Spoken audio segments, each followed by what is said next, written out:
Hello and welcome to Rotary Rocketry. Today I'll be assembling all these parts and making a rotary rocketry Eliminator rocket.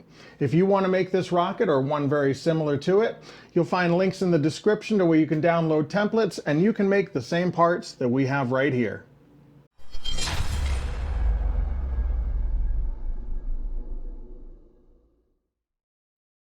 The Eliminator rocket is my favorite rocket to build. It's a 4-inch diameter rocket that stands about 42 inches tall. And depending on what motor we use in this, we can typically get it to fly to around 900 to 1200 feet or about 300 to 400 meters. So let's start out by taking a look at the parts. First up, we have 4 fins. These have been cut from 1/4-inch MDF. All the wood parts for this rocket have been cut from that same 1/4-inch MDF material. This fin shape is the shape we've been using on the Eliminator rockets for several years now. We have over here 2 fin tabs that fit into the rocket body. We'll cut the slots in the rocket body for those in just a little bit. At the top fin tab, there's a couple of interesting features. One that we call the hook and another one that we call the shelf. The hook is this little cutout loop here.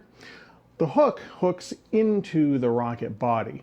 So in order for the fin to get ripped out of place, you would have to break off this tab or rip completely through the rocket body. Now I'm not saying that either of those would be impossible, but it is very difficult.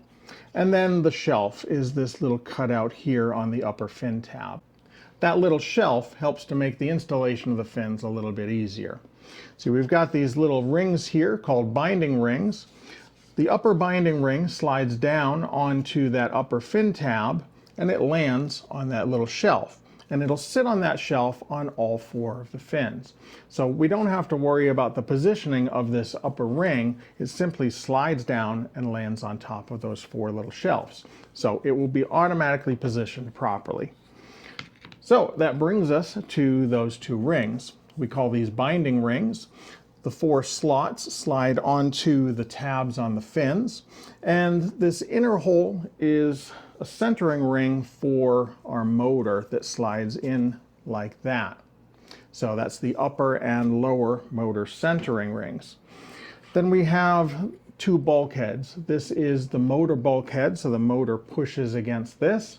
And then we have the parachute bulkhead where the recovery cord will be attached. There's 2 holes here. And we've got a short piece of paracord with a loop that's going to get tied onto here, and later we can attach the main recovery cord to that loop. And that brings us to the main recovery cord for the parachute. It's 140 inches of 550 paracord, which is about 4 millimeters in diameter. And on the ends we have 2 loops tied. And we've got these 2 rail buttons. These allow our rocket to slide onto a 1010 launch rail. Now, if you're using a different type of launch rail system, you'll need to use whatever type of rail buttons are appropriate for your system. And then we've got this little T-shaped wire here. This is used to hold our motor in place. Now, if you're going to be using a different motor than the one that we use, then you're probably going to need some other type of system for retaining your motor in the rocket. Over here we have the cardboard components of the rocket. The rocket body is made of 4-inch thin wall cardboard shipping tube. The inside diameter of this is 4 inches. The upper section of the rocket body is 18 inches tall and the lower section is 19.5 inches tall. And then I've got these 2 other pieces of shipping tube that have been cut. This one is 3 inches tall and this one is 1 inch tall. These have had a small piece removed so that they can be squeezed smaller and fit inside of the shipping tube. The 3-inch one is used as a connector between the 2 sections of the main body tube, and the 1-inch tall one is used as a reinforcing ring above the motor bulkhead, so that when the motor pushes against this bulkhead, that retaining ring is helping to keep this from being pushed out of place. Over here, I've got some additional parts that we're going to be using. First of all, we've got adhesive. I like to use the Loctite PL Construction adhesive. It's a good strong adhesive and it's a nice thick adhesive, so it's not runny. I can place this anywhere I need and I don't have to worry about it dripping or running away. Now, the downside to this is it does take several hours to cure. So Throughout the process, there's some times where I'll apply adhesive to a part and I have to set it aside for several hours before I can work on it again. But it's worth it because it's a good, strong adhesive. I've got a tube here. This is a cardboard tube cut 7 3/4 of an inch long. This will be used to position one of our bulkheads. We've got a fin alignment tool. Now this particular one was cut out on our CNC cutting machine, so obviously most people are not going to have the ability to make this. But I'll put a link down in the description to one of our videos that shows you how to make a really simple fin alignment tool that will work great for this project. I've also got a little spacer here that goes onto there, and that will be used to properly position one of our fin binding rings. And then I've got another length of the same 4-inch body tube, except this one has a slice that's been cut down the entire length of it. This will be used as an outer sleeve so that when we attach these two sections of the body tube together, it'll keep them nice and straight aligned while the adhesive is drying. And to go along with that, I've got a whole bunch of rubber bands. You'll see that being used a little bit later. So let's clear all this away and get started. I'm going to start out with the 19.5-inch long section of body tube. That's the lower portion of the rocket where the fins will be installed. I'll place that into my fin alignment tool, and I can use that to make some marks around the rocket body where the fins will be located. Now I'm going to use this 90-degree jig so I can place the body tube into that and extend the lines further up the body tube, like that. And then I'll position a fin on one of those lines so the bottom of the fin is even with the bottom of the body tube, and make a little mark at the bottom of the lower fin tab and another mark inside the hook. Out in the shop, I'll use a 1/4-inch drill bit in the drill press to drill pilot holes at the marks closest to the bottom of the body tube.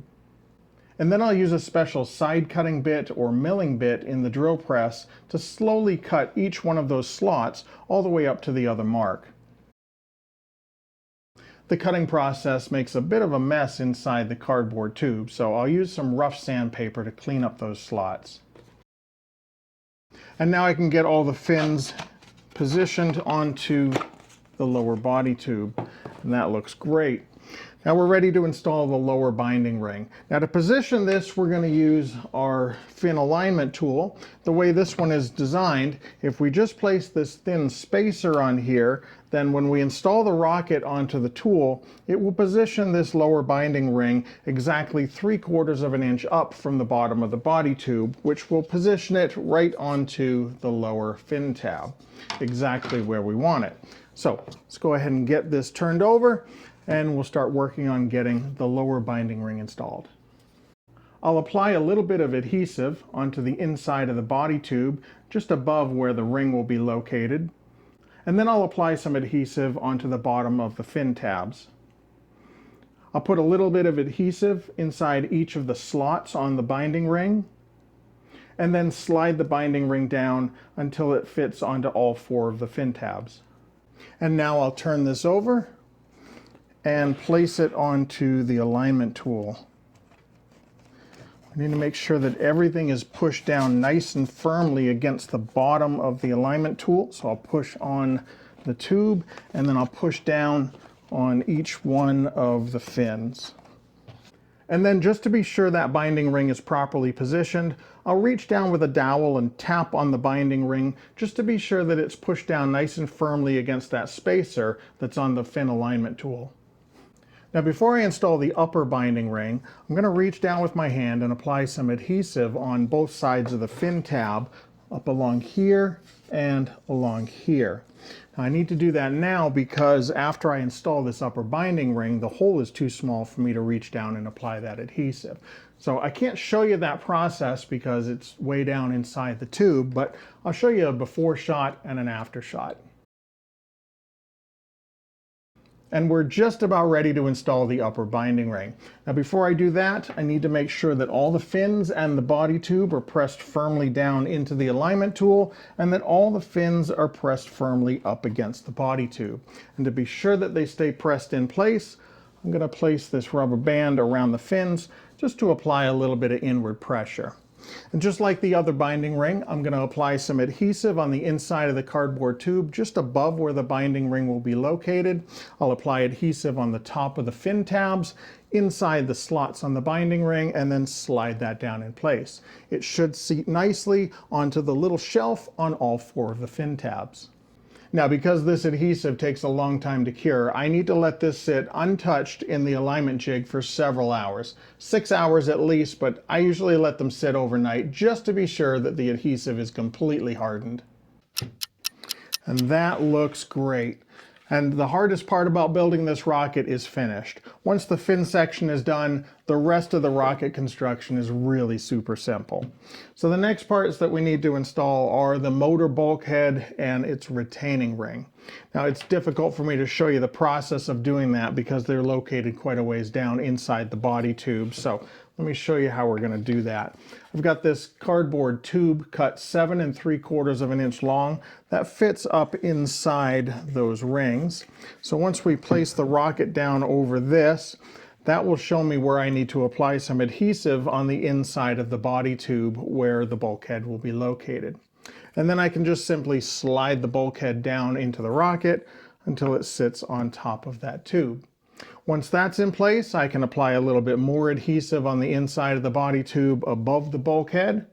I'll apply a little bit of adhesive on the outside of the retaining ring, and then slide that down inside the rocket until it sits on the top of the bulkhead like that. I'll take a picture of that when it's done. And then I'll let this sit for a few hours to let that adhesive start curing before I move on to the next step. Next, I'll install the rail buttons. One of these gets installed 2 inches up from the bottom and the other one is 11 inches up from the bottom. Now technically I can install the lower rail button anytime I want because I can reach inside the bottom of the rocket. But it's very important that I install the upper rail button now because once I install the parachute bulkhead, I won't have access to the inside of this portion of the rocket to hold onto the nut. So I'll drill those holes and secure the rail buttons in place.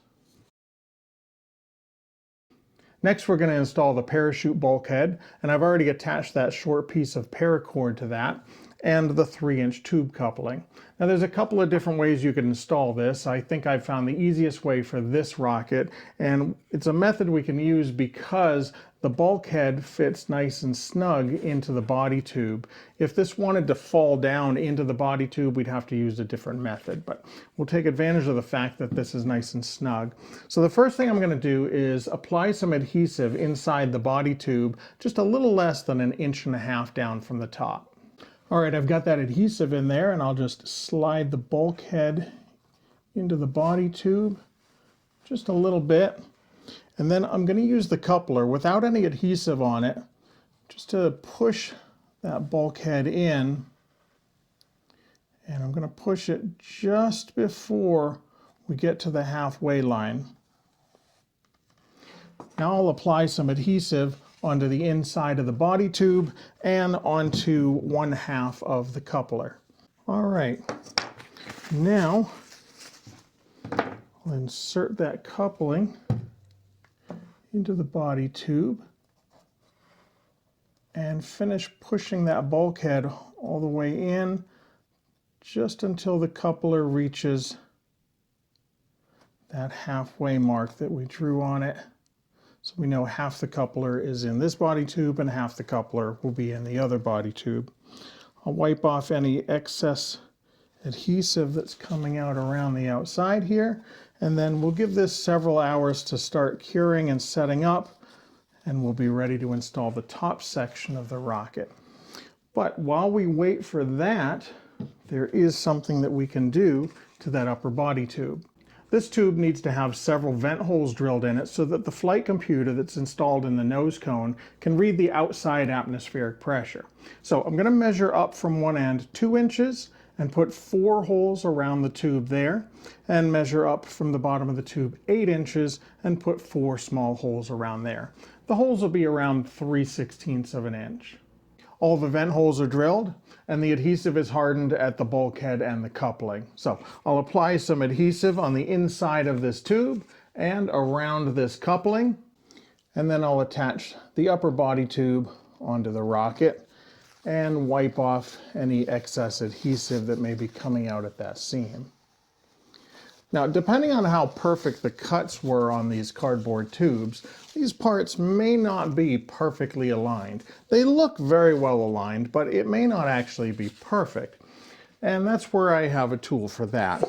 So this extra piece of body tubing with the cut down it, we're going to use that as an outer sleeve to align these two parts together. I'll put that sleeve over the rocket and cover the seam between the two pieces, and then I'll place a whole bunch of rubber bands on that to hold that firmly against the rocket. We'll give that adhesive about 6 hours to cure, and we can take this all apart and we should have a perfectly straight rocket. There's just a few more things I need to do to finish this build. Next, I'm going to apply some adhesive at the transition between the fins and the body tube all the way up the length of the fin. That's called a fillet. A fillet is just a filler that provides a nice smooth transition between the body tube and the fin. For this, I'm using Liquid Nails construction adhesive.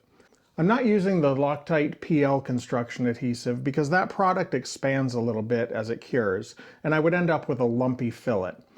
The Liquid Nails product will provide a nice, smooth fillet. The main parachute cord gets attached into the rocket using one of these little chain links. I can put the loop onto the link, and then I can reach down inside the rocket, hook that onto the small cord that's on the parachute bulkhead, and close that up. And that brings us to this little T-shaped piece of wire here. This is what we use to hold our motors into the rocket. Now, if you're using a different type of motor, you're probably going to need a different retaining system. Our motors have this small screw coming out the side, right beside the nozzle. The motor is slid into the rocket, and then this wire is simply wrapped around that screw to hold the motor in place. I'll drill a small hole in the lower motor centering ring and slide this wire up through the hole. Sometimes I leave this loose, and sometimes I apply a little bit of construction adhesive on the back side of the centering ring to secure the wire in place. And that's the basics of how to construct the Rotary Rocketry 4-inch Eliminator rocket. Now, there's still several components you're going to need for a successful launch, such as a rocket motor, a nose cone, a parachute, a flight computer, an ejection charge, but we've got videos on all those items. So if you want to learn some more, check out the links in the description. No!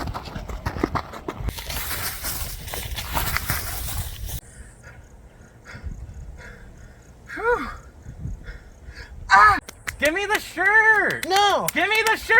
No! Hey guys, you don't need to fight over a Rotary Rocketry t-shirt. We don't? Show him where he can get his own. Oh, cool! Wow! Nice shirt. Warning. Purchasing a Rotary Rocketry t-shirt may result in envy or jealousy from friends and family. T-shirt does not magically appear on your body. You need to purchase it and put it on yourself. For now, we're going to end this video with a montage of paint and decals, and at the end, I'll show you the finished product. While you're watching this, don't forget to hit that like button, we really appreciate it. And be sure you're subscribed to the channel so you don't miss out on any of our content. Also, check out the full selection of Rotary Rocketry merchandise. There's a link to our shop down in the description.